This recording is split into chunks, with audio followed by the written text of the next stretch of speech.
Hi, I'm Mike from Ram Clutches, and today we're going to go over a little guide for how to use the setup worksheet when you're installing a Ram hydraulic release bearing.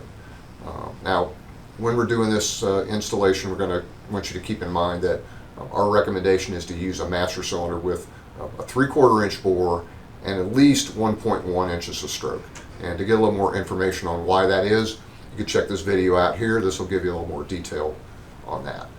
Now this example here, we're going to use the bell housing and front transmission plate from a T56 6-speed transmission. The actual installation and doing the measurements and such is all the same pretty much on a 4 or 5-speed transmission. The main difference here is with our 6-speed transmission bearing, you're going to use this mounting plate here, which it contains the collar that the bearing slides over.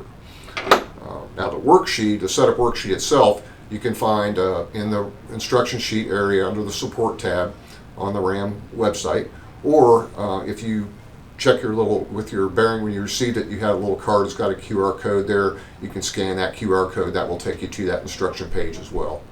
You're going to want to print that worksheet out and have that thing available. Now the worksheet is very simple. Our recommendation is, most importantly, when you're installing this bearing, take your time. Take the measurements once, twice, 3 times. That little bit of extra time you're going to take here on the front end and doing these measurements could save you a ton of time if you get this bearing all installed and you have some problems with getting the clutch to disengage, or if the bearing is set up too tight, you could cause the clutch to wear prematurely and wear out, and then you're not going to be happy, so we don't want that to be the case.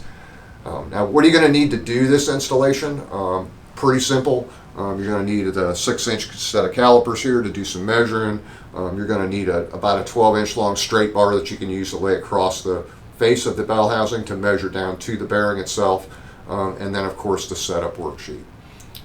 So from here, let's jump in and we'll show you how to take these measurements and do the calculations. So the first dimension we need to check is dimension A, which is from the crank flange to the back of the engine block, or how far the crank is protruding. And in order to check that, we're going to take a straight bar and we'll lay that across the back of the crank flange, and then we'll run our dial caliper down to one of the surfaces on the block where the bell housing would mount. Now if you're using a block plate between your bell housing and your engine, you want to make sure you have that in place when you take this measurement, because that's going to space everything back when you do that. Once we have that, we'll record that as dimension A on our worksheet.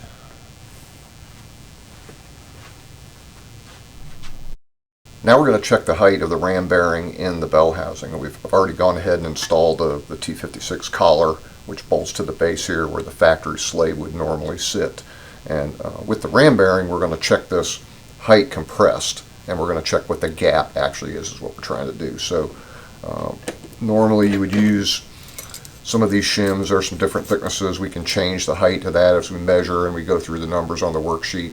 If we're still too far away, we can add some shim to adjust that. So in this case, starting out, we're just going to pick a couple of shims here, drop those on, and then I'll slide the bearing down over the collar into position. So now, again, I'll take my straight bar and lay that across the bell housing, and I'm going to measure down to the face of the bearing with that bearing fully compressed.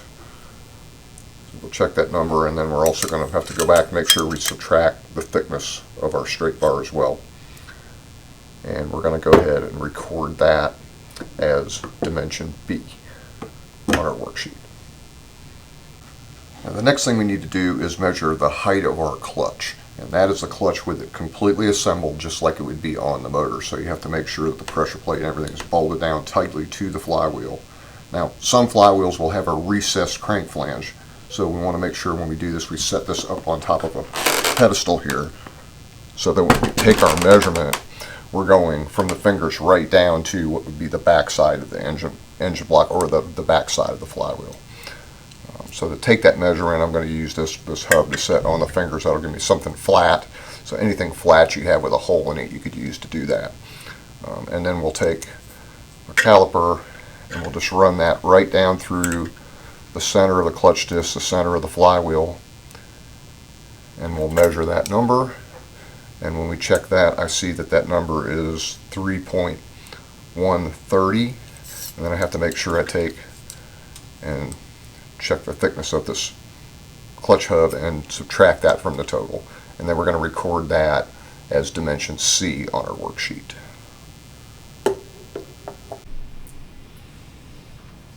So now we're ready to do some math here and see where we're at. So if we take our A plus our C dimension, which were 300 off the back of the block, 3.1 for the height of our clutch, we've got an A plus C of 3.4, which is, again, the distance from the fingers to the back of the engine block.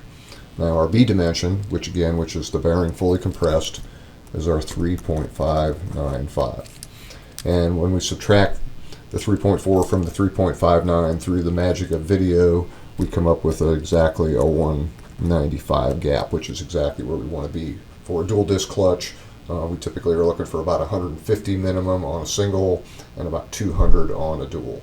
Now, if we needed to move the bearing closer to the fingers, if our gap was more than 195, we could have pulled the bearing off, slip another shim on and remeasure, and then just run these numbers again. But we're good to go here. Now, if you complete all these measurements and you get to the end and you find out that you don't have enough clearance, even when you take all the shims out, that's going to require you to do some figuring out and some planning on what can create some more space. So what are some options there? You can check the thickness of your flywheel crank flange to the top of the friction surface. There are thinner flywheels available. If you're using a factory flywheel, for instance, it might be as much as 1 inch.